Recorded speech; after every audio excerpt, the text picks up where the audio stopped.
नमस्कार दोस्तों, आपके अपने चैनल एडवोकेट नीतीश सिंह में आप सभी का एक बार फिर से स्वागत है। आज हम इस वीडियो के माध्यम से बात करेंगे कोर्ट मैरिज के बारे में।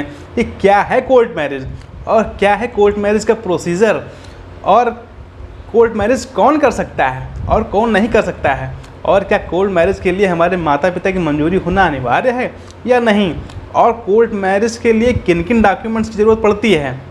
अगर आप भी इन सवालों के जवाब जानना चाहते हैं तो बने रहिए अंत तक। इसी वीडियो में आपको आपके सारे सवालों के जवाब इसी वीडियो में मिल जाएंगे, आपको और कहीं जाने की ज़रूरत ही नहीं पड़ेगी।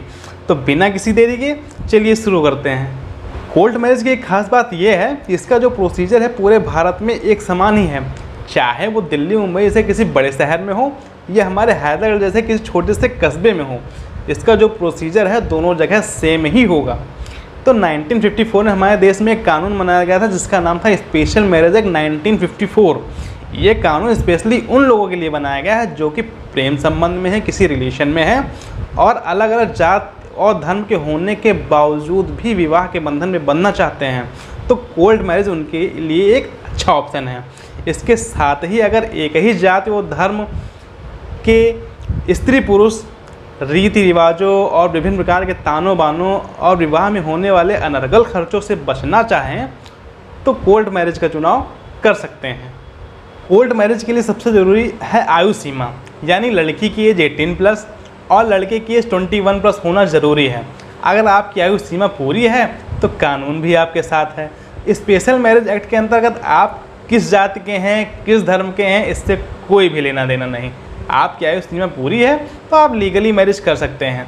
अब रही बात आपके माता पिता और आपके घर वालों की मंजूरी का, तो इससे घंटा कोई फ़र्क नहीं पड़ता उनकी मंजूरी हो या ना हो।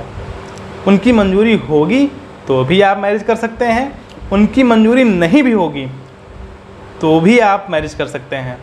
लेकिन मेरा पर्सनल ओपिनियन ये है कि आप अपने पेरेंट्स की मंजूरी से ही मैरिज करें तो ज़्यादा बेहतर है, क्योंकि पहली चीज़ कि वो आपके दुश्मन नहीं हैं, दूसरी चीज़ उन्होंने आपसे ज़्यादा दुनिया को देखा है और समझा है, वो आपसे ज़्यादा इंसान को परखना जानते हैं। वो आपके लिए जो भी डिसीजन लेंगे आपकी भलाई के ही लिए होगा। आप अपने कुछ महीनों के रिलेशन के लिए आप अपने पेरेंट्स के कई सालों के प्यार को ना बोलें तो ज़्यादा बेहतर है। फ़िलहाल मेरा पर्सनल ओपिनियन यही था। मेरा ओपिनियन सभी का ओपिनियन हो ये ज़रूरी नहीं, क्योंकि ये जनतंत्र है और यहाँ पे सभी स्वतंत्र हैं।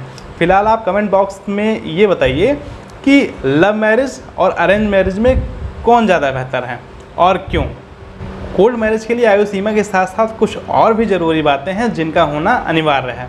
जैसे जो वर वधू हैं, ब्राइड ग्रूम हैं, जो भी हैं, उन दोनों में किसी का भी पहले कोई मैरिज ना हुई हो।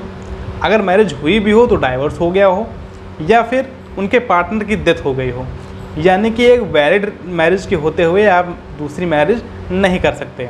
इसके साथ ही उन दोनों में प्रोहिबिटेड रिलेशन, निषिद्ध संबंध नहीं होना चाहिए, यानी कि दोनों में ब्रदर सिस्टर या कजिन ब्रदर सिस्टर का रिलेशन नहीं होना चाहिए। 1954 के बाद जितनी भी कोर्ट मैरिज हुई वो स्पेशल मैरिज एक्ट के अंतर्गत ही हुई और आगे भी होती रहेंगी। कोर्ट मैरिज के लिए फिजिकली प्रेजेंटेंस बहुत ही ज़रूरी है, यानी ये ऑनलाइन नहीं होता। आपको रजिस्ट्रार ऑफिस में या मैरिज रजिस्ट्रार ऑफिस में प्रेजेंट होना ज़रूरी होता है। अब कोर्ट मैरिज के प्रोसीजर को स्टेप बाय स्टेप समझते हैं, जो कि बहुत ही सिंपल और साधारण है। सबसे पहले आपको रजिस्ट्रार ऑफिस या मैरिज रजिस्ट्रार ऑफिस में एक एप्लीकेशन सबमिट करना पड़ता है। एप्लीकेशन सबमिशन के टाइम पे वर वधू दोनों को पर्सनली ओरिजिनल डॉक्यूमेंट के साथ जाना पड़ता है। वहाँ पे उनके डॉक्यूमेंट का वेरिफिकेशन किया जाता है। वेरिफिकेशन के बाद एक नोटिस सर्व की जाती है, नोटिस का पब्लिकेशन किया जाता है। नोटिस का पब्लिकेशन जो होता है वो मैरिज रजिस्ट्रार ऑफिस में ही किया जाता है, किसी के घर नहीं भेजा जाता, क्योंकि कभी कभार ऐसा होता है कि कुछ लोग घर में बिना बताए ही शादी कर रहे होते हैं। उनको इस बात का डर होता है कि जो नोटिस होगी वो उनके घर जाएगी तो उनके घर वालों को पता चल जाएगा, लेकिन ऐसा नहीं है। जो नोटिस होती है वो मैरिज रजिस्ट्रार ऑफिस में ही पब्लिश की जाती है।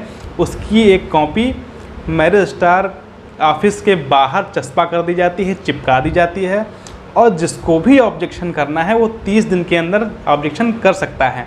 अगर 30 दिन के अंदर कोई भी ऑब्जेक्शन नहीं होता है तो वर वधू को एक डिक्लेरेशन साइन करना पड़ता है। डिक्लेरेशन साइन करने के समय अगर मैरिज रजिस्ट्रार को किसी भी तरह का ऑब्जेक्शन रिसीव नहीं हुआ है तो वो वर वधू को मैरिज सर्टिफिकेट प्रोवाइड करा देता है। जब डिक्लेरेशन साइन होता है तो वर वधू के साइन के साथ साथ 3 गवाहों के साइन मैरिज रजिस्ट्रार के सामने होने ज़रूरी हैं।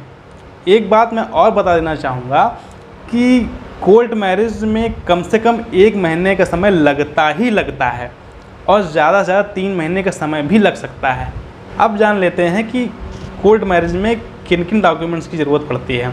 सबसे पहले जो वर वधू हैं इनकी 4 पासपोर्ट साइज़ कलर फ़ोटो होनी चाहिए और इन दोनों की एक पहचान पत्र जैसे कि Aadhaar card, pan card, voter ID, passport, driving licence, इनमें से कोई एक होना ज़रूरी है। और इन दोनों की हाई स्कूल मार्कशीट या फिर बर्थ सर्टिफिकेट होना ज़रूरी है जिससे कि इनकी रियल एज पता चल सके। अगर आपके पास हाई स्कूल मार्कशीट या फिर बर्थ सर्टिफिकेट नहीं है तो आप कोई भी ऐसा डॉक्यूमेंट लगा सकते हैं जैसे आधार कार्ड, पैन कार्ड या वोटर आईडी या ड्राइविंग लाइसेंस में से जिसमें आपकी जो डेट ऑफ बर्थ है वो स्पष्ट हो। डेट, मंथ और ईयर ये तीनों चीज़ ही स्पष्ट हों, क्लियर हों तो ये आप लगा सकते हैं हाई स्कूल मार्कशीट और बर्थ सर्टिफिकेट की जगह पे। इसके साथ ही जो 3 गवाह हैं इन सभी की एक फ़ोटो और तीनों के पहचान पत्र लगेंगे। कोर्ट मैरिज में इन्हीं सब डॉक्यूमेंट की ज़रूरत पड़ती है। तो आज का टॉपिक बस यहीं समाप्त होता है। उम्मीद करता हूँ आज का विषय आपको अच्छे से समझ में आ गया होगा। अगर अभी भी आपको कोर्ट मैरिज से रिलेटेड आपके मन में कोई डाउट है या आप किसी और विषय में हमसे वीडियो चाहते हैं तो सीधे कमेंट बॉक्स के माध्यम से हमसे जुड़ें और अपनी बात कहें। और अभी तक आपने हमारा चैनल सब्सक्राइब नहीं किया है तो आज ही सब्सक्राइब करें और नोटिफिकेशन ऑन करना ना भूलें। तो मैं एडवोकेट नीतीश सिंह मिलता हूँ ऐसे ही किसी और नॉलेजेबल वीडियो में। तब तक आप घर पे रहें, सुरक्षित रहें, stay home and stay safe. जय हिंद।